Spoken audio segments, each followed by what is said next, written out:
how important is this game? Is Dan Lanning like thinking, man, we're all in. This could be, like all of you three stated, every college football fan that knows anything, everyone that comments to me in the chats and on the channel is pretty much in the same camp. Nobody gives Oregon a chance. Kind of reminds me of maybe a game that was played. Anyway, nobody gives Oregon a chance in this game and just is like, oh, just stay competitive, make it a game, make it a 2-score game, whatever. But you wonder if Dan Lanning's thinking, okay, yeah, I got house money to play with. And if we walk out of there and we lost, 31-17, big deal, then we focus on the Pac-12 season. We're still can play for a championship. It's all good. Or he really wants to pull off and make a enormous statement splash. My first game as a head coach, Oregon football, bam, on the map. So, yeah, I think the level of importance depends on the result. Like, if you win, that's absolutely huge. If you lose, like, a close game, it's not like, it's like, okay, you did what you should have done. You were competitive with a top 10 roster in the country. You shouldn't be getting blown out any week of the year. So, like, yeah, you should be able to compete. But if you win, it's just absolutely huge. And it's tremendous for recruiting momentum because they have been offering a lot of guys in the Southeast. They had sent out around 5 offers in one day, just the kids in my area where I live in Florida. They're sending out offers to kids in Lowndes in Georgia. They're sending out offers to kids in Lay Acres, which is Florida State territory in Florida, over near Tallahassee.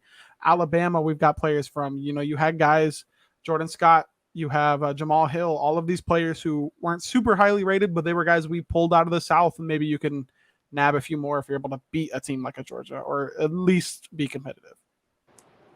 I think if speaking from like the fan perspective in this, I'm mid 40s, I kind of represent that era of, Joey Harrington, that kind of era of the 2000 plus thing. And, this is a huge game. I mean, obviously this is a game that kind of reminds me like the LSU game down at Jerry's World where, you're coming off of, a pretty good season last year, but you want to have a better season this year. You think you can do it. You think you've got a good defense. You think you can hang with Georgia's offense. I just don't know if they can score on Georgia's defense. I think that's going to be really the key. And, Georgia does replace a lot of guys, but they're also a behemoth. They've also been killing it in recruiting. I don't think they're going to be hurting that bad, but they do have to show up and bring a new team to the field. But this is probably going to be the best defense Oregon sees all year, including their bowl game at the end when they get there, wherever they get there. It has a chance to be at least. And so, I just look at it like if you go out there, I'm going out there with my son. We're going to have a great time, Mike. We're going to be out there partying.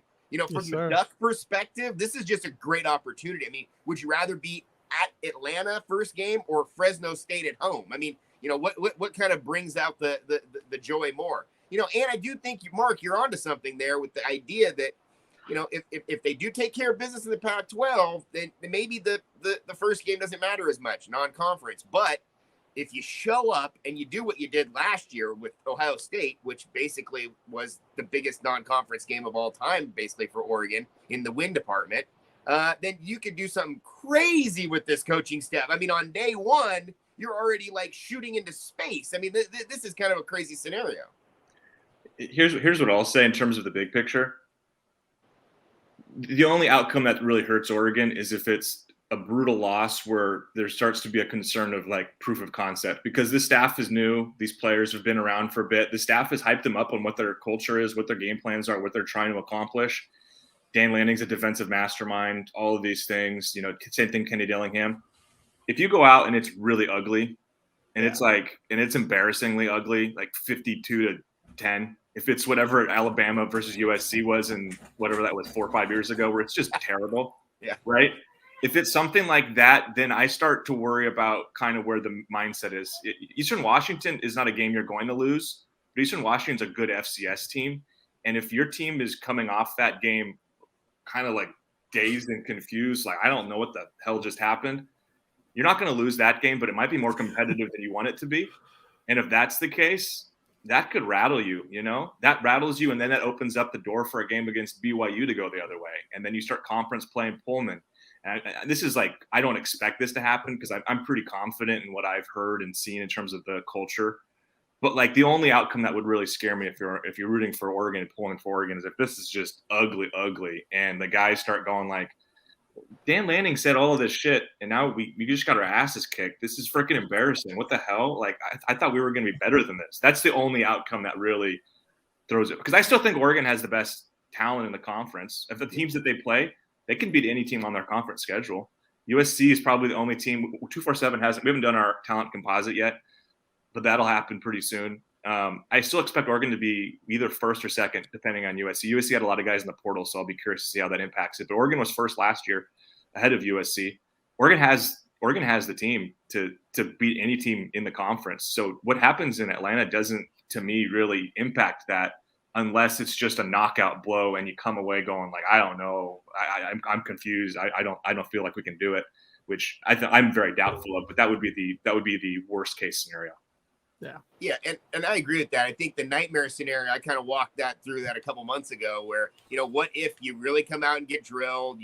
Eastern Washington is a little bit unknown, and BYU comes to town. It's the biggest game on your schedule.